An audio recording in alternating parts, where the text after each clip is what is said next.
Do you remember the image of a woman tossing her hat into the air in the legendary opening sequence of the Mary Tyler Moore Show? It was a symbol of joy, freedom, and an independent woman conquering the world. But few people know that just 10 years after the show ended, Mary Tyler Moore had to scatter the ashes of her 24-year-old son into a river. And in the final years of her life, the woman who once made all of America laugh was bedridden, nearly blind, frequently hallucinating and confused. Today, we uncover the deeply tragic story behind that radiant smile, a story Mary tried to keep hidden for decades. Mary Tyler Moore, a name inseparable from the golden age of American television. If you grew up in the 1960s and 1970s, you could not forget the Dick Van Dyke Show or the Mary Tyler Moore Show, programs that reshaped the role of women on screen. Mary was not just an actress, she was a symbol of the modern woman, independent, intelligent, and not needing a man to define who she was. But behind the spotlight was a life filled with tragedy that almost no one knew about. Born in 1936 in Brooklyn, New York, Mary grew up in a deeply troubled family. Both her father and mother were alcoholics, a reality she faced from a very young age. The family moved to California when she was 8, hoping for a fresh start. But problems do not disappear simply by changing locations. Mary grew up in a household where arguments and the smell of alcohol were constant. To escape her home environment, Mary was sent to Immaculate Heart, a Catholic girls' school, a prestigious institution later attended by Meghan Markle as well. There, Mary found the discipline and structure she lacked at home. More importantly, she discovered a passion for performing arts. The stage became a place where she could be someone else, not the child from an alcoholic family, but anyone she wanted to be. Mary's career began modestly, in commercials. Her most recognizable role during this period was the Hot Point Pixie, a character who appeared in around 50 commercials for the appliance company. It was not glamorous work, but it opened the door for Mary into the entertainment industry. And more importantly, it gave her a purpose, a reason to keep going when family life was too painful. In 1961, Mary Tyler Moore's life changed completely when Carl Reiner cast her as Laura Petrie on the Dick Van Dyke Show. It was a major breakthrough. Laura Petrie was not the traditional TV wife of that era. She was not just a homemaker. Laura was intelligent, witty, and had a voice of her own. Mary brought to the role a fashion sense and hairstyle inspired by Jacqueline Kennedy, turning Laura into a style icon of the 1960s. But true success came in 1970 with the Mary Tyler Moore Show. The show was created by Mary herself and her second husband, Grant Tinker, through their company MTM Enterprises. Mary played Mary Richards, a single woman in her 30s who moves to Minneapolis to pursue a career in television journalism. What made the character revolutionary was that Mary Richards did not define herself through men. She was not searching for a husband. She was searching for a career, friendships, and meaning in life. The show sparked a cultural revolution. In the 1970s, as the women's liberation movement surged, Mary Richards became a symbol of the new woman, independent, confident, and not needing to be rescued. The opening sequence, with Mary tossing her hat into the air in downtown Minneapolis, became one of the most iconic images in television history. There is even an interesting detail. The woman walking behind Mary in that scene, Hazel Frederick, was just a passerby, not an actress. The show won 29 Emmy Awards, an astonishing record. It also spawned successful spin-offs such as Rhoda, Phyllis, and Lou Grant. Mary Tyler Moore was not just an actress, she was a pioneer, a producer, and a businesswoman. She proved that women could control their own careers in a male-dominated industry. But while her career was at its peak, Mary's personal life was filled with tragedy. In 1980, her world collapsed. On an ordinary October day, she received the phone call no mother ever wants to receive. Her son, Richie Meeker, 24, had been found in his bedroom with a gunshot wound. By the time Mary reached the hospital, Richie was gone. According to the police report, Richie had been alone in the room when a small shotgun known as a snake charmer, a firearm with an extremely sensitive trigger, accidentally discharged. The case was ruled an accident. But those who knew Richie raised questions. Why was he alone in the room with the gun? Why was no one else home? And most importantly, was it really an accident? Friends later revealed that Richie had shown signs of depression in the months leading up to his death. He felt immense pressure from being the son of a major star like Mary Tyler Moore. People expected him to excel, to succeed. But Richie only wanted to be himself, a normal young man with ordinary dreams. The gap between expectation and reality slowly crushed him. Mary never publicly stated whether she believed it was suicide or not, but in the rare interviews where she spoke about Richie, her trembling voice and hollow eyes suggested she lived with that question for the rest of her life. She blamed herself. Had she been too busy with her career to notice the warning signs? Could she have saved her son if she had paid more attention? These questions never had answers, and they consumed Mary from within. A few weeks after the funeral, Mary drove alone to the Owens River, a place where she and Richie had gone fishing together when he was young. It was one of the rare times they could just be mother and son, not a star and the son of a star. There, in the quiet of nature, Mary scattered Richie's ashes into the water. She stood alone, crying until there were no tears left. It was the last thing she could do for her son. But Richie was not the only loved one Mary lost. Her sister, Elizabeth, died at age 21 under circumstances the family never publicly disclosed. There were rumors that Elizabeth may have taken her own life, but this was never confirmed. Her brother John died of kidney cancer in 1947 when he was only in his early 20s. Mary watched two siblings die tragically young. Mary's parents, both severe alcoholics, left deep psychological scars that never fully healed. She grew up in a home where love was conditional and stability never existed. This shaped her relationships throughout her life.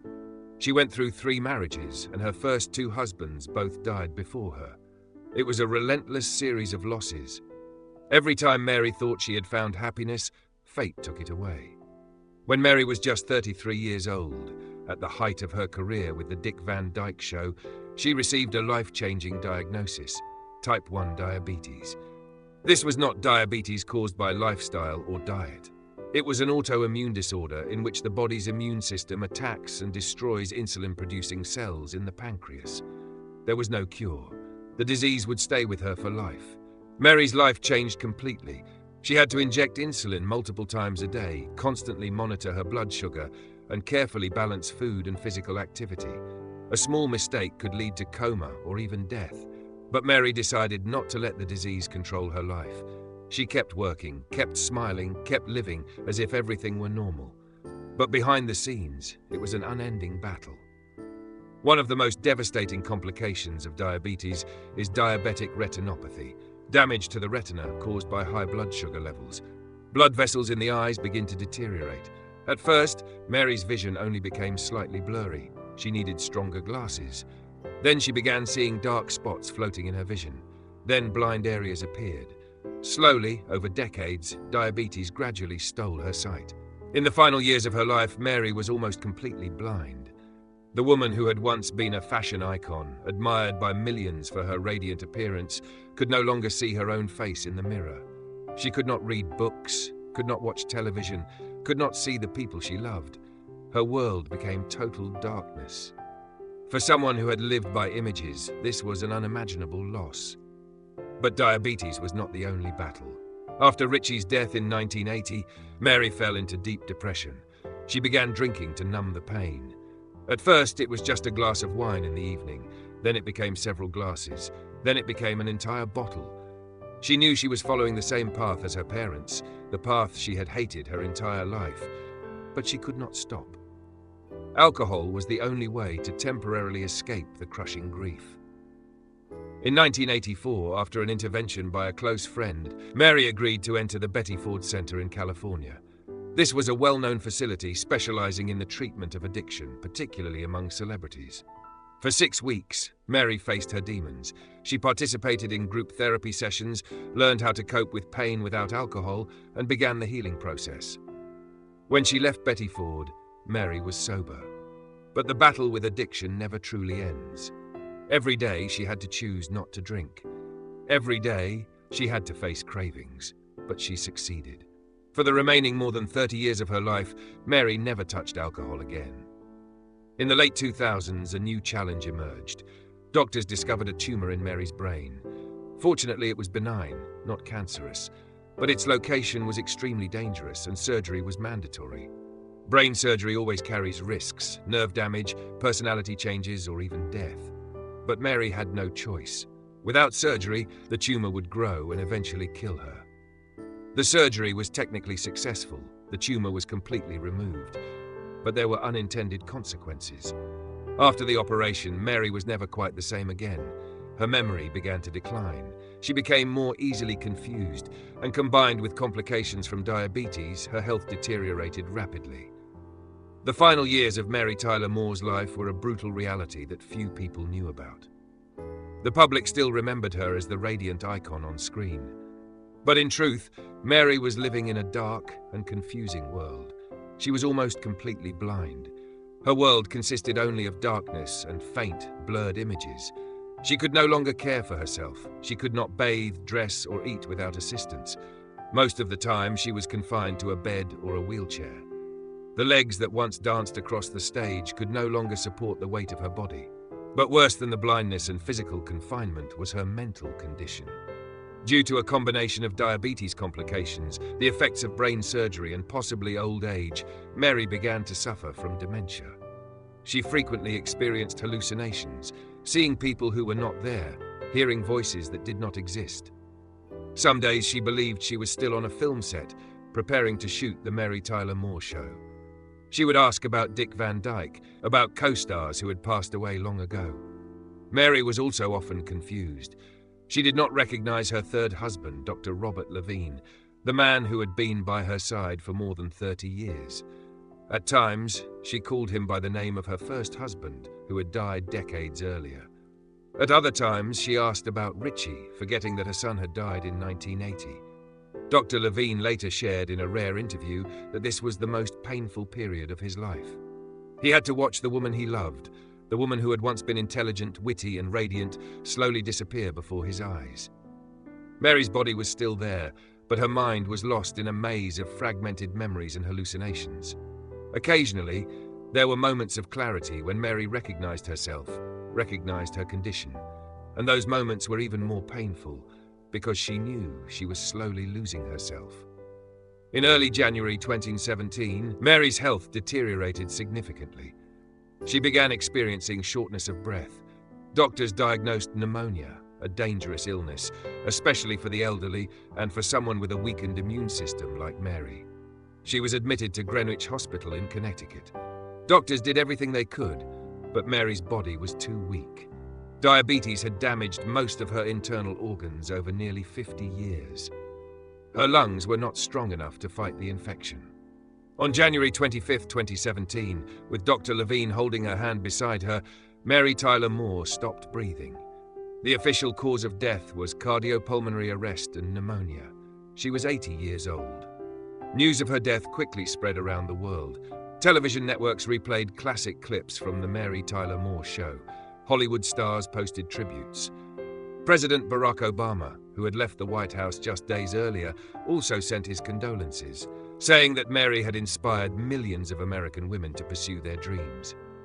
But few people knew about the painful years Mary had endured. The public did not see the blind woman lying in a hospital bed, suffering from hallucinations and confusion. They only saw Mary Richards tossing her hat into the air, smiling brightly. And perhaps that was what Mary wanted, to be remembered at her best, not at her most vulnerable. Mary was laid to rest at Oak Lawn Cemetery in Fairfield, Connecticut, a quiet, modest place far removed from the glamour of Hollywood. There was no grand funeral with thousands in attendance. Only family and a few close friends were present. Dr. Levine said that this was exactly what Mary wanted: simplicity, privacy, and peace. Her grave is voluntarily cared for by a local fan, a woman who grew up watching the Mary Tyler Moore Show. She regularly visits to plant flowers, clean the site, and ensure that Mary's resting place remains beautiful. It is a small but deeply meaningful act of love, a testament to how many hearts Mary touched. Despite a personal life filled with tragedy, Mary Tyler Moore left behind an undeniable cultural legacy. She changed the way the world viewed women on television. Before Mary Richards, most female lead characters were wives or mothers. After Mary Richards, women on TV could be professionals, ambitious and independent, no longer defined by men. Throughout her life, Mary also devoted significant time and money to charity. She was a passionate supporter of the Juvenile Diabetes Research Foundation, JDRF, helping raise millions of dollars to find a cure for the disease that had tormented her for half her life. She also supported animal welfare organizations such as the ASPCA, reflecting her love for animals. In 2023, a piece of memorabilia from the Mary Tyler Moore Show was auctioned, the iconic M from Mary Richards' apartment set. It sold for more than $35,000 to producer Lena Waithe. It was not just a decorative item, it was a symbol of an era, of a cultural revolution that Mary helped lead. The story of Mary Tyler Moore reminds us that even those who seem to have everything, fame, success, talent, may still be battling their own demons. A radiant smile on screen can hide profound inner pain. And sometimes the people who bring joy to millions cannot find joy for themselves. Mary Tyler Moore, from a girl raised in an alcoholic household to a television icon, and then to her final days in darkness and confusion. Her life is a painful reminder that success does not protect us from suffering, and fame cannot fill the void left by loss. But she also left behind a powerful legacy, a generation of women inspired to pursue their dreams, to live independently, and to never apologize for being themselves. If this story touched your heart, please like the video, subscribe to the channel, and turn on notifications. Don't forget to share this video so more people can learn the real story of Mary Tyler Moore. What do you think about the way celebrities are often forced to hide their pain? Do we focus too much on perfect images and forget that they are human too? Share your thoughts in the comments. See you in the next video. And remember, be kind to others because you never know what they are fighting.